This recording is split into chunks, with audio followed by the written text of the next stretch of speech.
everybody, and welcome to Epic Everyday, our weekday podcast for busy, stressed out Christians who don't want to just get through the day and get through the week, even though it's already Thursday. We're not working for the weekend. We're working for every day. And really want to thrive. I'm Liz Frerichs, and this insane person next to me is my husband, Evan. Good morning. I guess guilty as charged. Maybe it's trying to make me laugh in the middle of it again. Oh, yeah, that. Yeah. Yes, that. Well, that is fun. This week we are talking about boundaries, and since it's Thursday today, we're going to talk about connected. And so this is our connection with God, right? Yes. I'm still getting the hang of these CSCs, but and it Liz, can be our other connections too. But it corresponds to the Tai Chi principle of being grounded. Where you're connected to the earth, you're, lifting out of the earth, draining down into the earth. Mm-hmm. Like you're constantly using the earth as your power, kind of, because that's where, when you pick something up, you're letting the weight drain through your body down into the earth. You can try this with a box of groceries or bag of groceries. Totally makes such a difference. When you really try to relax all your joints and, just let the weight settle into the ground. Mm-hmm. Yeah, you can feel it. It is a neat feeling. Or, just when you're walking or, trying to, hopefully not balance on a stool, something, not too dangerous. But when you're out of balance, you're not connected. You're kind of just in space now. And it's a really unnerving feeling.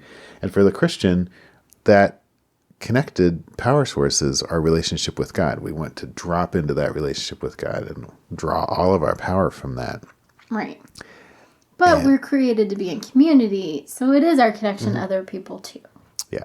But today we're going to talk about that relationship with God. With boundaries, we talked a lot about yesterday what we're saying yes to and what we're saying no to, and how we're good gatekeepers in our garden by letting in the good stuff and keeping out the bad stuff. And that's just an adult, normal person responsibility in the world. Like, that's a good thing. That has everything to do with, respecting others and maintaining our autonomy, treating others with dignity. So in case you missed the earlier shows, boundaries can kind of be defined using the garden analogy. There are 4 different kinds of gardens, and our time, talents, money, energy, whatever resources, that's the fruit in the garden. So there's the person that doesn't have any gate or wall, and so people just come in and take whatever they want whenever they want. There's the person that has a wall without any gate, so they can neither give love nor receive love, which is a pretty lonely place to be. Yeah. And then there's the person that has a gate and a wall, but unfortunately they let in all the bad stuff and keep out all the good stuff. They don't really know how to use their gate well. They don't really seem to know what it's for. Right. They can, give to other people, but they can't receive love. And they let people take from them who might not be the best people to... Anyway. And then there's the person that has a gate that lets in the good and keeps out the bad. And that's what we want to be. Mm-hmm.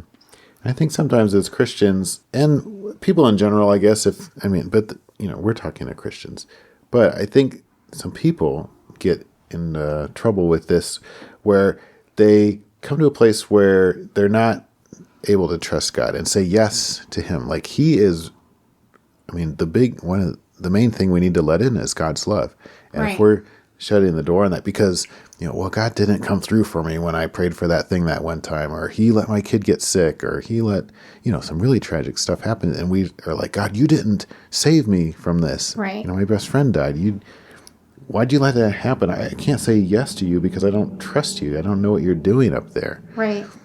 And we need to figure out a way to deal with that so that we can say yes to God, because that's that's what we're connected to. That's our life source. And if we have that gate shut, that garden is going to wither.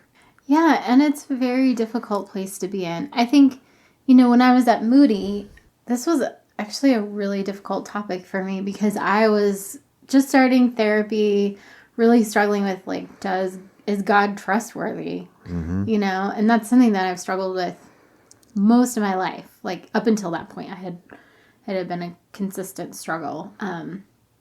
And when I was talking to people at Moody, they were just so flippant about it. Like, about what? About the problem of pain, the problem of evil, and just this idea that, of course, you should trust God. And I think sometimes as Christians, if you haven't been in that place, that if you haven't really experienced dark night of the soul, where you're like, and evil. Oh man, this is a God who allows things like just this past week, the Florida shooting. Everybody's going through that, and it's another mass shooting in the United States, and just being like, this is a God that allows things like that to happen, and you have to wrestle through that. And if you haven't wrestled through it, it's hard to explain to somebody who hasn't been there how devastating and how difficult it is to really trust God. And I think we should be wrestling through this as Christians. I think we're not diving deep in our relationship with God if we haven't really thought about that. Right. I mean, if we're just,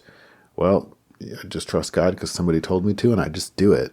I mean, that might seem noble and like, oh, they're so faithful, but I don't think we really understanding what's happening there. Yeah. Because there's a mystery to it, but it's also good to get into it and to lay our problems before God. Like, I mean, so the person who's like, I can't trust you because you let me down and I'm just turning my back on you, that's totally different. It sounds similar. That same person could also say, I don't trust you, God. And here's all the reasons why. Like, there's beginning a dialogue. Right. Instead of just saying, shut the door, I'm out of here. Yeah. Well, and I think sometimes too, it's Christians. Like I know that's another one that I've had problems with where, Christians are sinners. We're all, there's this great quote, from Rich Mullins about how if you go in a church, it's because you're a sinner. And every week you're admitting, I'm a broken, sinful person who needs help. I think if you've had somebody in the church really wound you, it's difficult not to project that onto God. Yeah. I feel like your people are representing you and, oh my gosh, your people are horrible. And here's all the things that they did to me. So I think there's a lot of trauma in there, and you can't just say, well, just trust God. Mm-hmm. Because with trauma, you don't have the neural pathways to actually to follow through. Like, you can't. Your brain physically cannot trust God if you're in that place. Yeah, I think that's a really good analogy, or I think that's a really good point. Like, if we're just asking someone to believe who's experienced trauma, and I think everybody has to some extent. Right. And we all have trust issues, but we're asking them to do the impossible. And it's just like asking a person in a wheelchair to get up and walk and do some ministry around here, Right. And it's like, seriously, we would never ask them to do that. And actually, I think this was around Valentine's Day. So this was a couple weeks ago, but Doug Bursch on his podcast, I think it's called Fairly Spiritual, and I listened to it on SoundCloud, so you can find it on there. But he had this great analogy about that, about physical handicaps and how we build ramps into the church for these people. Mm-hmm. And why don't we do that for mental health problems? We're not building as many ramps into the church for those kinds of things. And he meant trauma is one thing, or just, Down syndrome people or other mental problems where all these are people full of dignity and the image of God. And we want to be just as accommodating as somebody who comes in and they're paralyzed. Yeah, totally. And if you are dealing with trauma, I think sometimes we feel like we're victims of God's whim. Like, yeah. I know that's where I felt. Like, I couldn't trust anybody in the church. I still have a hang up where it's something I'm still working on. As soon as I find out somebody's a Christian, I'm like, ooh, I don't know if I trust you or not. Wow. Yeah. Because people that aren't Christians are open and honest about, like, I'm not a Christian. I don't follow these rules, and your rules are crap. And so you kind of have this expectation that, like, okay, this is how they're going to treat me. But people that are Christians are like, oh, yeah, I'm going to follow these rules. And then when they don't, it's like missing that bottom step, sure. When you're walking down the stairs and it's just such a jar. Well, and there are, like you said, the church is full of sinful people. And if we all have these varying degrees of trust issues, it's a big mess. Right. So how did you find, like, that you could trust God? Like, how did you get there? Is that too long of a discussion? Lots of work. Sure, yeah. Yeah, I think knowing that there is room for that was so freeing to my soul. Like when you look at room how for all the messy stuff, or what? Room to doubt God, room to be like, I hate you, Lord, and here's why, because you are a jerk, and here's what you did to ruin my life, kind of going through a teenage angst with the Lord and just being like, cussing him out. And that is totally, there's room for that, because I was taught that, like, we have to treat God as... like you would the Pope. Yeah, pretty much. Don't cuss in front of him or anything. Right, yeah, that because... part of him being holy is that he has this expectation that we treat him like we be holy around him. But that's not, God knows us. Like he needs that somehow. Yeah. Right, exactly.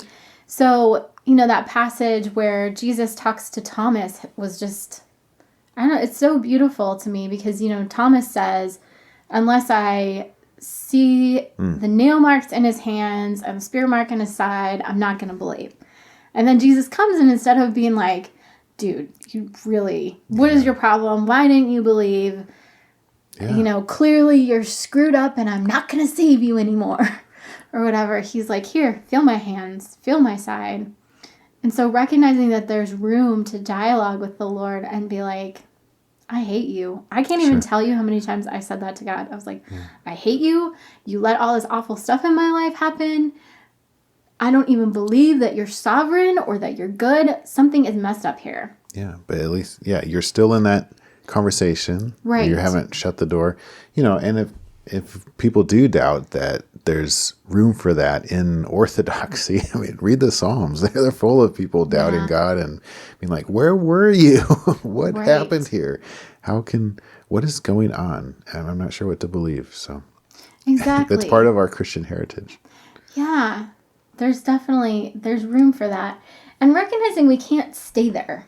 Like, I think sometimes we kind of just get stuck there. Where we're, like, stuck in the I hate you and I'm never growing past it stage. Because time is short. Like, we are called to do something amazing on this earth while we're alive. And we only have so much time. Mm-hmm. You can never make more time. You can never buy more time. Doesn't matter if you're a trillionaire. You can't buy more time. Yeah. So... we don't want to just stay there either. We want to take the time to do the work, to do things like tapping and to do, cranial sacral or to do EMDR, all these different trauma therapies, to process with trusted advisors, whether that's your spouse, your friends, your pastor, and to say, here's why I don't trust God. Sure. And sometimes even just saying it out loud is very healing. Having somebody go, wow, yeah, that is hard, you know, instead of somebody being like, well, you should trust him anyway. Who cares what happened, Because it's so important to actually process that emotion through. The more we hang on to an emotion and suppress it, the longer it stays there. Whereas if we just express it, we can move on.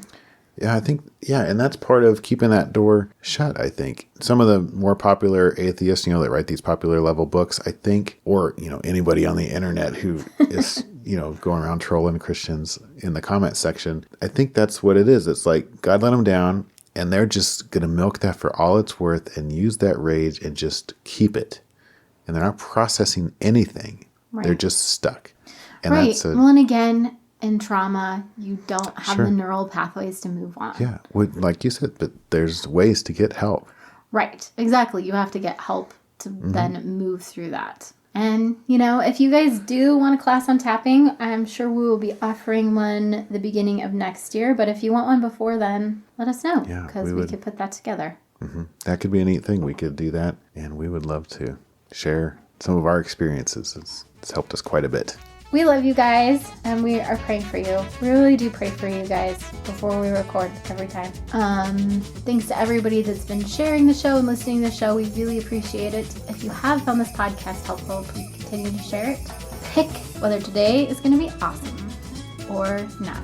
And if you pick not, pick again. It's like flipping the coin until you get heads every time or something. Yeah, well, God has good things in today. That's right. Even if you're at a place where you can't trust him, he still is working in your life. are good. He sees you as full of dignity and purpose because he put it all there. Yeah, that's pretty awesome. Come back tomorrow and we're going to keep talking about boundaries and talk about being complete in the middle of our boundaries. That's sometimes really hard to do, to not live in the past or the future, but to actually be here and now. We'll get into it. That's a good point. Totally. All right. Have an awesome Thursday.